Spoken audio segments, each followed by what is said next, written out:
નમસ્કાર મિત્રો, સ્વાગત છે તમારું મારી ચેનલ પર એક નવા વિડીયોમાં। તો મિત્રો, કોઈ પણ મનુષ્ય જો આ 17 પાપ કરે તો સમજી લો કે મર્યા પછી સીધો નરકના રસ્તે જવાનું છે। આપણા હિન્દુઓમાં એવી માન્યતા છે કે દુનિયાનો સૌથી પ્રાચીન ધર્મ હિન્દુ સનાતન ધર્મ છે। એવું માનવામાં આવે છે કે બ્રહ્માનું કર્મ છે એ સૃષ્ટિની રચના કરવી, ભગવાન વિષ્ણુનું કર્મ છે તેનું અને ભગવાન શિવનું કર્મ છે વિનાશ સંચાલન કરવું અને ભગવાન કરવો। મિત્રો, વળી હિન્દુ ધર્મમાં દરેક ધાર્મિક ગ્રંથોની પોતાની એક વિશેષ મહત્વ છે, પરંતુ જ્યારે ગરુડ પુરાણની વાત આવે છે તો તેની મહત્વ વધુ વધી જાય છે। ખરેખર ગરુડ પુરાણ હિન્દુ ધર્મના પ્રસિદ્ધ ધાર્મિક ગ્રંથોમાંથી એક છે। વૈષ્ણવ સંપ્રદાય સાથે સંબંધિત ગરુડ પુરાણ સનાતન ધર્મમાં મૃત્યુ પછી સદ્ગતિ પ્રદાન કરનાર માનવામાં આવે છે। તેથી સનાતન હિન્દુ ધર્મમાં મૃત્યુ પછી ગરુડ પુરાણ સાંભળવાની જોગવાઈ છે। મૃત્યુ પ્રકૃતિનું અટલ સત્ય છે જે આ ધરતી પર આવ્યું છે તેને એક દિવસ અહીંથી જવું જ પડે। ગરુડ પુરાણ અનુસાર આપણા કર્મોનું ફળ આપણને આપણા જીવનમાં તો મળે જ છે, પરંતુ મર્યા પછી પણ કર્મોનું સારું ખરાબ ફળ મળે છે, કારણ કે ગરુડ પુરાણમાં સ્વર્ગ અને નરકનું વર્ણન મળે છે। તેથી કોઈ મનુષ્ય જો આ 17 પાપ કરે તો સમજી લો કે મર્યા પછી સીધો નરકમાં જવાનો છે।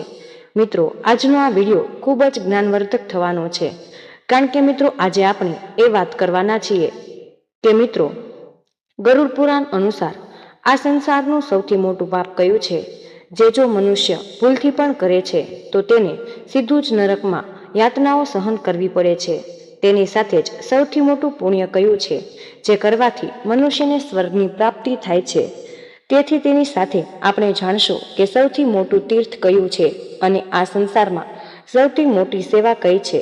પરંતુ મિત્રો, આ જ્ઞાનવર્ધક વિડીયો શરૂ કરતા પહેલા હું તમને જણાવી દઉં કે જો તમે હિન્દુ ધર્મ એટલે કે આપણા સનાતન ધર્મને માનો છો તો મિત્રો આ વિડીયોને એકવાર લાઈક જરૂરથી કરી દેજો, કારણ કે મિત્રો આ ગરુડ પુરાણની કથા છે અને ભગવાન શ્રી વિષ્ણુ કહે છે કે ક્યારેક પણ મનુષ્યએ ગરુડ પુરાણની કોઈ પણ કથાને અધવચ્ચે ન સાંભળવી જોઈએ, કારણ કે તે અધૂરું જ્ઞાન હંમેશા વિષ સમાન હોય છે। તો તમને એ જ વિનંતી છે કે વિડીયોને સ્કીપ કર્યા વિના અંત સુધી જરૂર ને જરૂર બન્યા રહેજો। સાથે જ તેને એક લાઈક કરી કમેન્ટમાં જય શ્રી કૃષ્ણ લખીને ઈશ્વર પ્રત્યે તમારી કૃતજ્ઞતા વ્યક્ત કરી દેજો। તો આવો સૌ પ્રથમ જાણી લઈએ કે ગરુડ પુરાણ અનુસાર એવા કયા 17 પાપ છે જે મનુષ્યને નરક તરફ લઈ જાય છે। અને મિત્રો સૌથી મોટું પાપ કયું છે? મિત્રો, બ્રાહ્મણ કે પૂજારીની હત્યા કરવી, કોઈને નશાની હાલતમાં છોડીને ચાલ્યા જવું, કોઈ પવિત્ર કસમો અને વચનો તોડવા, ગર્ભની હત્યા કરવી કે પછી મિત્રો ગર્ભને નષ્ટ કરવો વગેરે ગરુડ પુરાણમાં ખૂબ જ મોટું પાપ માનવામાં આવે છે। જો કોઈ મનુષ્ય આવું કરે છે તો નિશ્ચિત રૂપે તેને નરકમાં સજા પામવા માટે તૈયાર રહેવું પડશે। કોઈ સ્ત્રીની હત્યા કરવી, સ્ત્રીને પ્રતાડનાર દર્શકની જેમ આંખો સામે કોઈની ઇજ્જત લૂંટાતી જોવા દેવી કે પછી કોઈ ગર્ભવતી સ્ત્રીને મારવો વગેરે તમને નરકમાં પહોંચાડે માટે પૂરતું છે। સાથે જ કોઈના વિશ્વાસને ધોખો આપવો અને કોઈની હત્યા કરવા માટે હથિયાર તરીકે ઝેરનો ઉપયોગ કરવો પણ મિત્રો ગંભીર પાપ છે અને તેનો રસ્તો સીધો ને સીધો નરક તરફ જાય છે। તેમજ પવિત્ર સ્થળોને હીન દ્રષ્ટિથી જોવા, સારા લોકોને ધોખો આપવો, સાથે જ તેની બદનામી કરવી અને ગાળો આપવી કે પછી કોઈ ધર્મ, પુરાણ, વેદ કે મીમાંસનું અપમાન કરવું વગેરે પણ નરકમાં જવાનો જ સંકેત છે। અને જે અસહાય અને જરૂરિયાતમંદની મદદ નથી કરતો અને નબળાને સજા આપે છે અને સતાવે છે તે સીધો જ નરકમાં જાય છે। કોઈ પણ જરૂરિયાતમંદને જાણી જોઈને ભોજન અને પાણી ન આપવું અને પોતાના દરવાજે આવેલા મહેમાનોને ભોજન પાણી વિના પાછો મોકલી દેવો પણ મિત્રો ખૂબ મોટું પાપ માનવામાં આવે છે। મિત્રો તેની સાથે જ કોઈની મદદ કરવાને બદલે તેની પાસેથી કંઈક છીનવી લેવું, જે પોતાની ભલાઈ માટે બીજાનું જીવન પાર્જન છીનવી લે છે કે પછી કોઈ ધાર્મિક નિર્ણયને ખોટો ઠેરવે છે, તે મર્યા પછી સીધો નરક તરફ જ જાય છે।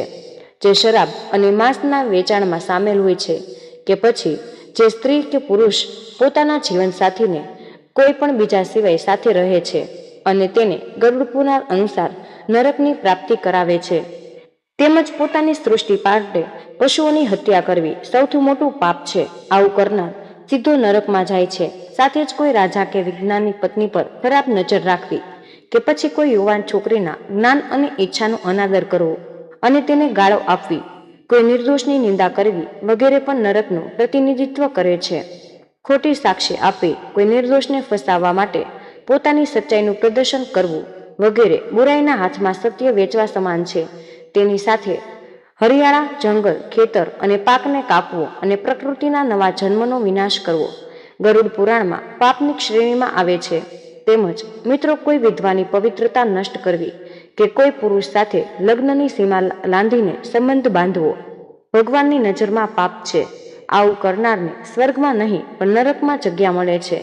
પત્ની અને બાળકોની જરૂરિયાતોને અવગણવી, પૂર્વજોની ઉપેક્ષા કરવી મનુષ્યને નરકમાં લઈ જાય છે. જે વ્યક્તિ ભગવાન શિવ, વિષ્ણુ, સૂર્ય, ગણેશ અને દુર્ગાજીનું સન્માન નથી કરતો અને જે દેવી દેવતાની પૂજા નથી કરતો તે પણ નરકમાં જ જાય છે.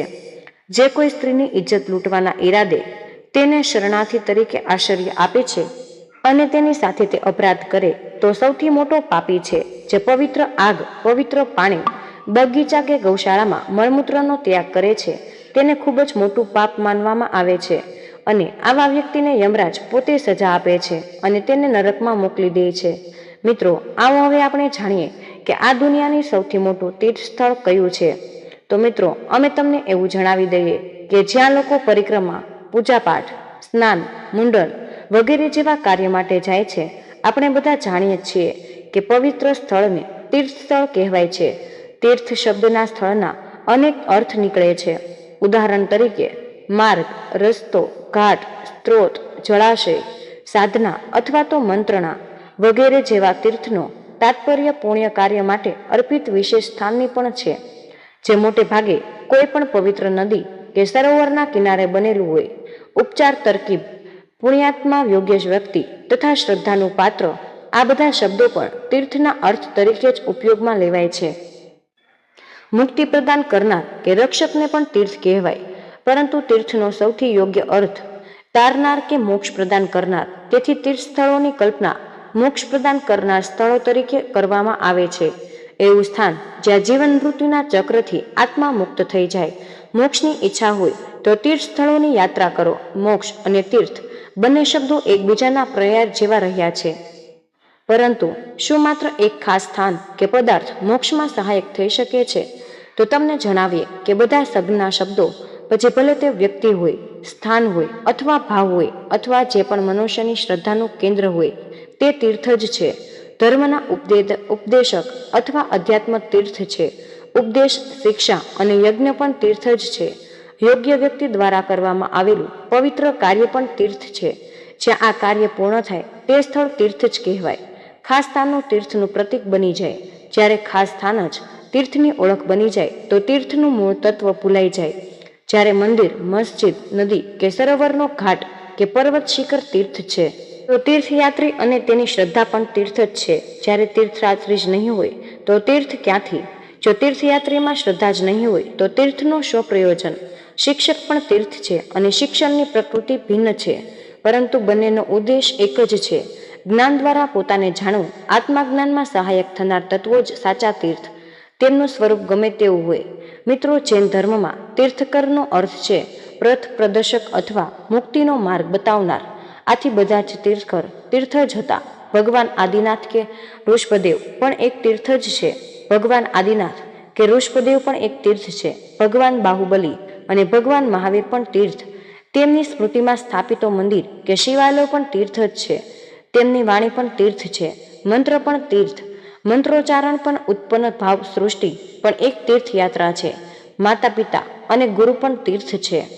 અને એક નાની એવી કથા દ્વારા સમજાવવાનો પ્રયાસ કરીશ કે મિત્રો, એક વખત શિવે પોતાના પુત્રને કહ્યું કે જે સૌથી પહેલા 3 લોકોની પરિક્રમા કરીને પાછો આવશે તે પુરસ્કારનો હકદાર થશે. કાર્તિકેય તો પોતાના વાહન મયુર પર સવાર થઈને 3 લોકોની પરિક્રમા માટે ઉડી ગયા, પરંતુ ગણેશ ત્યાં જ બેઠા રહ્યા. થોડી વાર પછી તેઓ ઊભા થયા અને પોતાના મૂષક પર સવાર થઈને પોતાની સામે ઉપસ્થિત માતા પિતાની જ પરિક્રમા કરી લીધી અને પુરસ્કાર જીતી લીધો. એટલે કે માતા પિતાથી મોટું બીજું કોઈ જ તીર્થ નથી અને તેથી તમારા માતા પિતાની સેવા કરવી અવશ્ય જ કરજો. મિત્રો, હવે જાણીએ કે આ સંસારમાં સૌથી મોટું પુણ્ય શું છે. પુણ્યનો અર્થ પવિત્રતા સાથે જોડાયેલો છે. પુણ્યનો તાત્પર્ય એ છે કે જેનું હૃદય નિશ્ચલ અને ઉદાર ચિત્તનું હોય, જેના હૃદયમાં બીજા પ્રત્યે પવિત્રતાની અભિવ્યક્ત હોય કે પુણ્ય કહેવાય. મિત્રો, આ ધરતી પર મનુષ્યનું બધા સાથે લગાવ છે.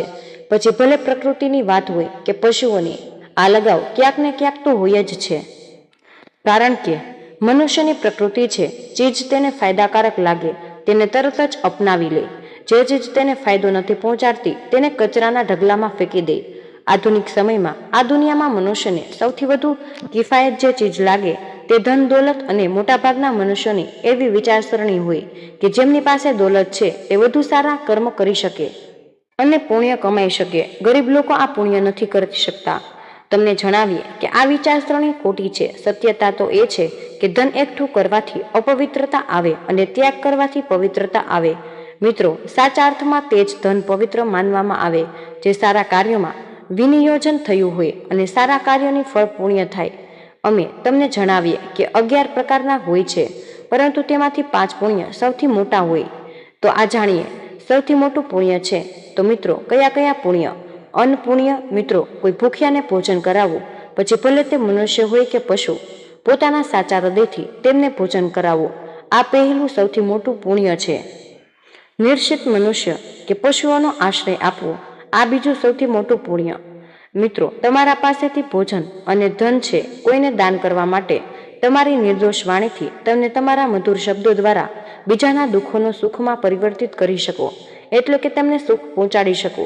પોતાનાથી મોટા અને નાના પ્રત્યે નમ્રતાપૂર્ણ વ્યવહાર રાખવો, આ સૌથી મોટું પુણ્ય છે. કારણ કે અમે તમને જણાવીએ કે વડીલોના ચરણ સ્પર્શ કરવાથી જ તમારા પાપ પુણ્યમાં બદલાઈ જાય. પછી આવે મન પુણ્ય. હૃદયમાં બધા પ્રાણીઓ પ્રત્યે સુખની ભાવના રાખવી, અહિંસાનું પાલન કરવું, આ મોટું પુણ્ય છે. એટલે કે પુણ્ય છે તમારા પવિત્ર હૃદય, દ્વેષમુક્ત ચિત્ત અને મગજના ઉચ્ચ ભાવ અને ઉચ્ચ વિચારો સાથે કરો છો, તો આ સૌથી મોટું પુણ્ય. હવે જાણીએ કે સંસારની સૌથી મોટી સેવા શું છે.